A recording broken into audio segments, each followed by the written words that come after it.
Good morning, everyone. It's exactly 9 o'clock, and I think we should get started. I want to welcome you all to the fourth and last day of our very exciting conference. I think you have all enjoyed the past 3 days with wonderful presentations, both in plenaries as well as in the concurrent sessions. I'm sure you all agree that yesterday we had very interesting keynote addresses from Paul Lemire and Patrice Dawkins Jackson from the Carnegie Foundation. And their presentations were basically on how to conceptualize, how to design, and how to implement improvement interventions in education. And I think that's exactly what we're trying to do with our Siyaphumelela project. I hope we found the presentation very fruitful. This morning, we are going to start with the partner presentation, which is partner presentation session 7.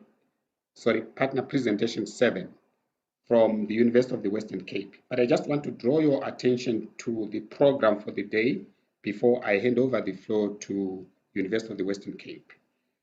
We have the presentation 7 running from 9 to 9:30. And then from 9:30 to 11 o'clock, we are going to have concurrent session presentations. And we'll have 4 concurrent sessions, concurrent session 9, 10, 11, and 12.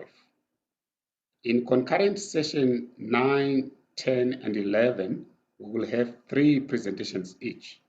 But in concurrent session 12, there will be 2 presentations. There's an email that was sent out this morning to indicate which 2 presentations will be running in that concurrent session. So there will be a presentation from the Nelson Mandela University by Flumelo Sonjani. There will be another one from Durban University of Technology from Firoza Afeji. That is in concurrent session 12, but otherwise the first 3 will have 3 presentations each.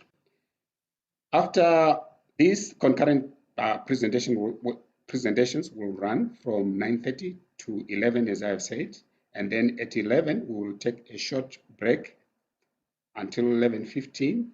We then have a keynote address at 11:15, and that will run up to 12, including the discussion session that will be based on that presentation. And then we'll obviously, after that, we'll have our conference closing remarks from Saide. So without wasting much time, I would like to invite Tina Hlanjwa and Subethra from the University of Western Cape to make their presentation on reflections on year 1 of the Siyaphumelela Project. Let me remind our delegates to please post any questions that you may have in the Q&A space. Thank you. Tina and Sue, the platform is yours. Thank you, Ephraim. Good morning, colleagues, and thank you for attending this morning's presentation. My name is Subethra, and I am the Siyaphumelela Project leader for the University of the Western Cape. UWC joined the Siyaphumelela partnership in 2020, and our presentation this morning is on our year 1 reflections. We will start off this morning's presentation with a video message from our acting Vice Chancellor and DVC academic, Prof. Lavak, and then we will move on to our student representative, Tina, who is also a member of our Siyaphumelela Student Success Committee and a first-year transition officer, who will highlight our 2 initiatives on student success. And finally, I will reflect on our first-year activities during the COVID pandemic. I hand you over now to listen to the message from Prof. Lavak.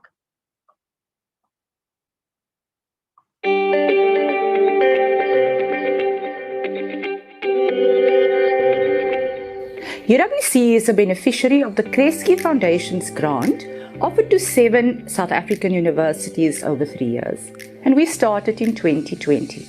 We are excited to be included in the partnership with SAIDI and their flagship initiative, Siyaphumelela 2.0 network, that focuses on the use of analytical data and analytics to improve student success.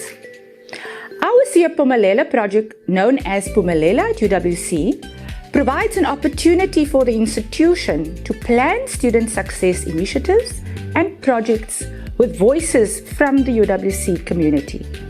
The Phumelela at UWC project aim is to enhance the use of data analytics in the development of evidence-driven student success initiatives. Furthermore, it will build on the institutional framework for student success and retention, which has been approved and is being implemented at different levels at UWC. The main focus of our Siyaphumelela project over the next 2 years will include decreasing student success gaps, improving the performance in high priority modules, improving UWC's data landscape and data warehouse, see the rollout of efficient UWC tracking system for identifying at-risk students, and breaking down operational silos and intentionally working across all our operational units, thereby making student success everybody's responsibility. Finally, the outcome envisaged is that we should be able to plan and implement more evidence-based decision-making projects at UWC. We are extremely proud of our achievements in year 1 of being part of the Siyaphumelela project. We have had the following successful activities. Firstly, we constituted a Siyaphumelela steering committee, and we also formed a Siyaphumelela student success committee at UWC. We have 4 main student success project areas, namely data analytics, first day experience, mental health and well-being, and high priority modules. And we have had many data workshops with faculties and staff to unpack the data and create discussions on actions and possible interventions. We have now successfully completed the ICAT survey with a total of 563 responses, and we are presently planning for our Capacity Cafe workshops to talk about the results and possible actions and interventions. In conclusion, I would like to thank UWC's project leads, the support given from SAIDI and the Siyaphumelela network, as well as the Kresge Foundation.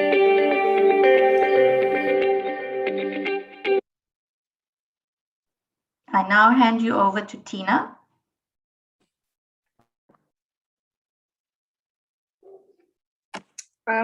Good morning, everyone. Can you hear me? Yeah, Yes, go ahead, please. Tina. Yes, please, we can hear you. Thank you. Good morning, everyone. I am Tina Hlanjwa, a master's student in linguistics and also a first-year transition officer, as Dr. Patha has mentioned, in the Arts and the Humanities faculty in the University of the Western Cape. I will be focusing on 2 very important institutional projects that were extremely essential during the COVID-19 pandemic. Both of these programs are offered by the DVC Academic and the DVC Student Development and Support Offices. Firstly, we will be looking at the first-year transition program, which runs across our 7 faculties, with each faculty allocated a first-year transition officer. The program offers mentoring to first-year students, and it builds on a strong foundation of peers supporting peers. It is about building a sense of belonging and connectedness to the institution, and so that the first years may be empowered to seek support in both their academics and their social environments. The program has shown growth in the first year mentee applications from 2020, the total number being 714, and in 2021, so far we are sitting on 1,480 applications. We have 3 videos for you to depict our student voices. Let us now listen to the fun video created by our first-year transition officers to highlight some of their roles and responsibilities in the program.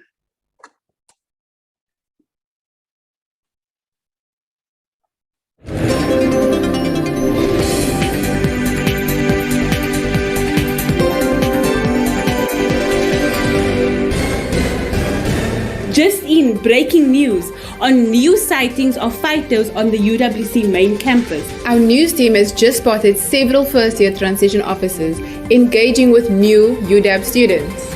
First year varsity is full of challenges, and many new UW students seem unaware of the problems they might run into.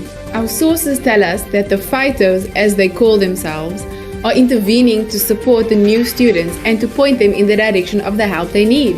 Let's cross to Jaffet Okuntande, who has been observing the fighters in action. Jaffet, what have you been able to find out about what these fighters are up to?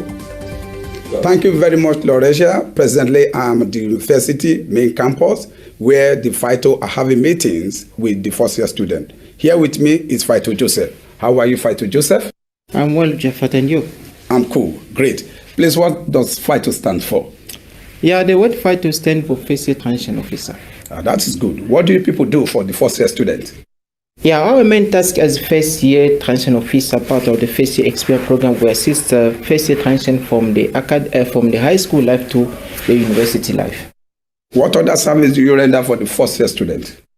Yeah, as a FITO, I am assisting first year to link them with the various services that are offered at the University of Western Cape, such as residential services which offer accommodation. We have financial aid office which manage NSFAS and other form of funding. We have writing center which offer writing skill to first year that are struggling with the writing. We have Center for Student Support and Services which render psychological support and also link with other support that are available on the campus. Thank you very much. This is a great service that is rendered for the first year student. Loresha, back to you in the studio. Thank you. Right, a passionate statement there from the first year transition officers. Look out for the posters across campus and email them for assistance. Like there was an email that was sent to us so that I applied, and also my friends told me about the mentor program. I got my support from my tutor and my peers that I met during my mentoring section, also from my mentor and then my fighters as well. My mentor helped me a lot because I could talk to her about like the academic stress, and like she was always there whenever I needed something around campus, and yeah, she's been very great to me. The support has changed me into a better person, because even now I wasn't the kind of person who will come and do videos like this, Mara. Now I'm able to even come here and be with other people as well. Ingxaki bendinayo mna was being able to communicate with the lecturers, because bendingafundi i-vocab ke ibingandonelisi because bendinga-understand babathini, so I found a mentor to like actually help me with other things, even though ndingayivi lecture classini, but I could like go to my mentor and tell and show her things that we did in class, and she would like explain it to me in a much simple way.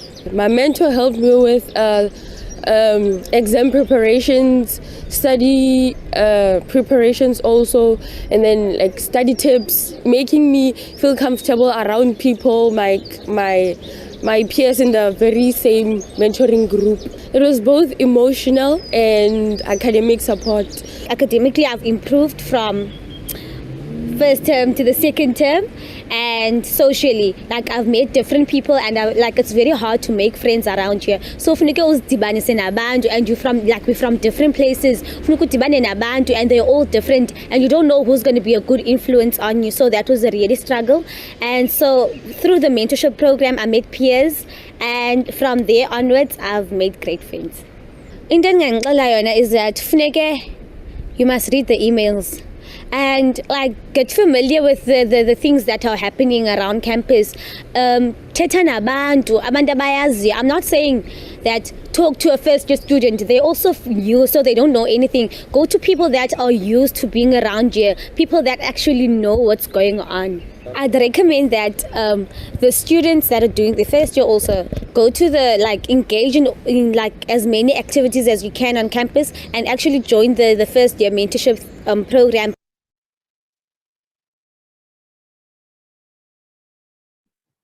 Tina? Thank you, everyone. That was our video from first year transition officers. I hope it helps you understand more on our roles. And those were our first year students that were part of the program.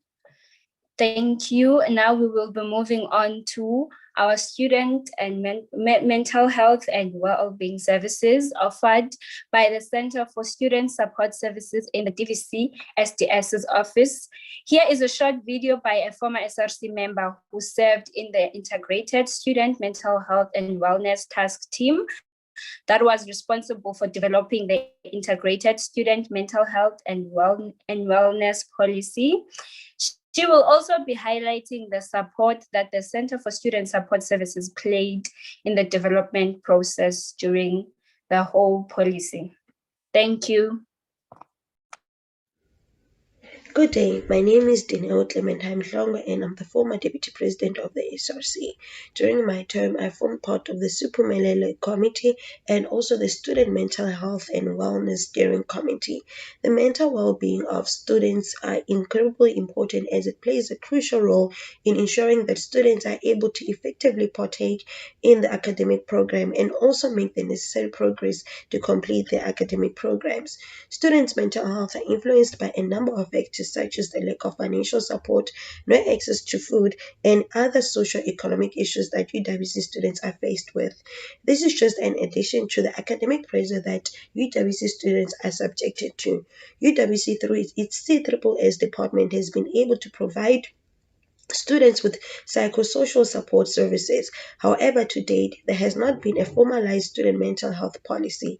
The development of the student mental health policy was a process that allowed students and staff to engage around and collaborate with regards to what exactly the policy must reflect and how it should be implemented to ensure that the best interests of students are promoted and protected.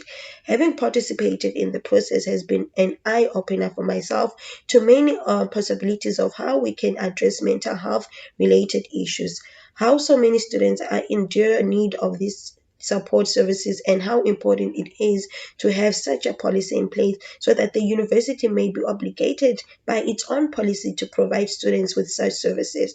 It was an enlightening, progressive, and very necessary step in the right direction. My hope as a student and a former student leader is that the completion and approval of this policy will begin to address the age-old mental health issues students in these universities are faced with, and also ensure that all our needs as it pertains to mental health are provided for. Thank you. Thank you, Tina, for those videos. You would notice that two of these Phumelela at UWC activities that have supported students during the pandemic was touched earlier by Tina. The Center for Student Support Services at UWC partnered with the South African Depression and Anxiety Group, SADAG, to provide all UWC students with ongoing dedicated crisis counseling support. A free telephonic 24/7 crisis counseling support hotline was available to all UWC students during the lockdown period. The CSSS unit in the Office of the DVC Student Development and Support conducted a university-wide survey to get input from the student community on mental health and well-being issues so that the university could develop a policy for students with students. The first-year transition program has also been a game changer. It is located in the Office of the DVC Academic. This program partners with students to co-create the first-year mentorship program. Okay, the first year, the FITOs take ownership of this program and work side by side with academic and support staff. This year, the 7 FITOs will complete the academic advising course offered by the University of the Free State. I'm now going to speak about the 3 surveys that we conducted that informed our actions during the COVID pandemic. The one was the Resource Readiness for Online Learning and Teaching survey, and the second 2 surveys was the Student and Staff First Semester Online Experience surveys. Next slide. The Resource Readiness survey was administered 48 hours after the lockdown was announced. The survey was administered online to the entire student population, and a response rate of 51.4% was received. This was actually representative of the university population. The results revealed valuable information that allowed us to take actions and support our students. The results revealed that 43.9% indicated they had no access to internet, while 51% revealed that they were unable to afford internet. And 36% of our students indicated that they did not feel confident to engage in online learning. Looking at our student first semester online experience survey, the top 4 positive experiences highlighted by the students were: it allowed for creativity and flexibility, their motivation to work harder increased, it encouraged more collaboration with peers, and finally, the lockdown allowed for a more focused engagement on their academic work. The top 4 challenges identified by the students were the lack of resources with regards to the cost of the mobile data, unsuitable devices to work online, and no electricity. They also identified the lack of technical know-how. Students were not familiar with the learning management systems and other platforms used, and also lacked the digital literacy. Another point was the lack of timeous communication and adequate feedback from lecturers and tutors. And finally, they highlighted an escalation in workload, lack of coordination in faculties around assessments and due dates. The survey from the results of the staff highlighted also 4 positive experiences, one being the new skills and teaching and learning strategies that were learned. 2, it allowed for creativity and flexibility in teaching. 3 was the connectedness with students, which resulted in increased engagement. And finally, built communities of practice in which they were able to share their ideas and practices with colleagues. The challenges experienced by the academics was, 1, a concern about the quality of the assessments, mainly legitimacy and credibility. Also, the rushed redesign of curriculum for an online context. Some academics also experience challenges related to infrastructure and resources, and some expressed concerns relating to the readiness for online delivery. Another important issue that was mentioned was the boundaries and also the balance between personal and professional responsibilities. Our next slide. An evidence-based decision approach was taken, which encouraged UWC's leadership to rely on available evidence, facts, and analysis to develop its action plan and guidelines for learning, teaching, engagement, and assessments. The focus was to ensure that no student, no staff was left feeling unsupported. The actions taken for the students: laptops provided to students was provided to 28% of our students. Data bundles was provided to 58% of our students. Course materials delivered to students was 5%, and UWC residence was open to vulnerable students with regards to poor learning environment. With regards to mental health and wellness, for the students, besides the 24/7 crisis hotline, coordination in faculties around assessment tasks, due dates, and tests were carefully planned to ensure that students were not overburdened with work. As for staff, the UWC leadership took a decision to ensure that Friday was no meetings day, and no emails were sent on weekends unless you were identified as an essential staff worker. This helped reduce the stress for both staff and students. Innovation. 5 minutes, Sue. Sorry for interrupting. Okay, that's fine. Innovation undertaken in regard to student success. The first important task that we have done was the formation of the Data Analytics Working Group. This group comprised of statisticians and both academic and non-academic staff. The first task that was taken on was the formalizing of the terms of reference, and they are presently working on the ethical use of the data policy for UWC. The development of various dashboards was also undertaken by the Data Analytics Department. For example was the module pass rates, the FYE surveys, and the online readiness survey. This actually allowed for a collaborative approach across departments. What we would like to share with the Theopo Malela network, the next slide, yeah, that's it, is the student partnership in the first year transition program, and also our collaborative process used in developing a holistic mental health and well-being policy. Finally, the Theopo Malela initiative at UWC has achieved buy-in and participation across faculties and support unit. This actually has led to our high participation rate of 38% on the ICAT survey. We had a total of 563 respondents. Now we are actually looking forward to the Capacity Cafe workshop, which we are presently planning. And we're going to develop our action plan, which will be informed from the outcome from our workshops. We look forward to our next step.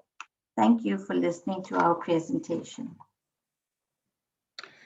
Thank you very much, Sue, and your colleague, Tina. That was a wonderful presentation. We have 3 minutes. I don't see any questions in the Q&A space. Please, if you have any questions, you have 2 minutes within which to ask the questions. Are there any questions? Are there any hands up, Alan?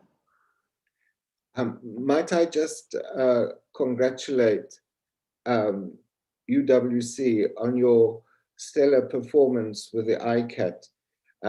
You are a beacon of support for us in this very new way of thinking about it. Thank you very much for that comment. I am checking the Q&A space and I don't see any questions. There seems to be one there.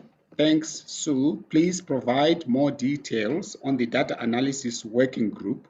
Who builds the dashboards?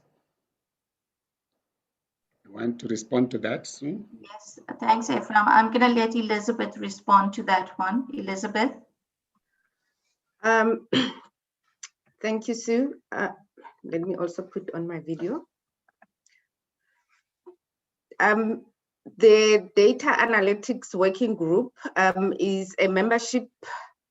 It's an open membership where we included specialists from different areas, including people with information system, computer science, statisticians, from CSSS as they deal with mental health issues. And we have people from the financial aid office, people from the residents to be part of that working group. So it's a well-diverse group of people.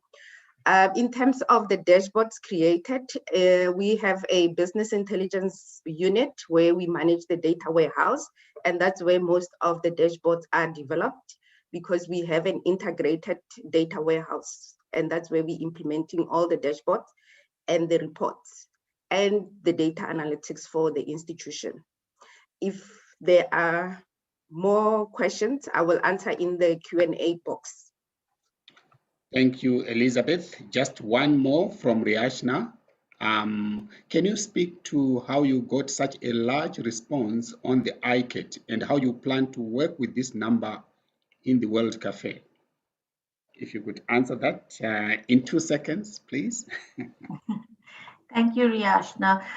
We actually did a presentation, I think it was on Wednesday morning, that we presented our processes that we were involved in to get this good response rate. I think the 2 important points we could say is, one, planning was vital, and planning started very early on to get everybody on board. We also had the marketing team on board. We had to get deans, managers, directors, and also brief them on the importance of the ICAT. We also had a video message that went out from the DVC academics office, and we sent nudging emails. Finally, the link for the survey was personalized. It went out to each individual staff member as a personal email for them to click and follow. So that's how we managed to get a good turnout. Thank you very much, Sue. And this brings us to the end of your presentation. So you have a lot of comments, positive comments that have been posted in the chat space. You might want to look at them. Thank you very much, colleagues. Let's now move on to our concurrent sessions. And once again, I remind you that you are free to move from one concurrent session to another.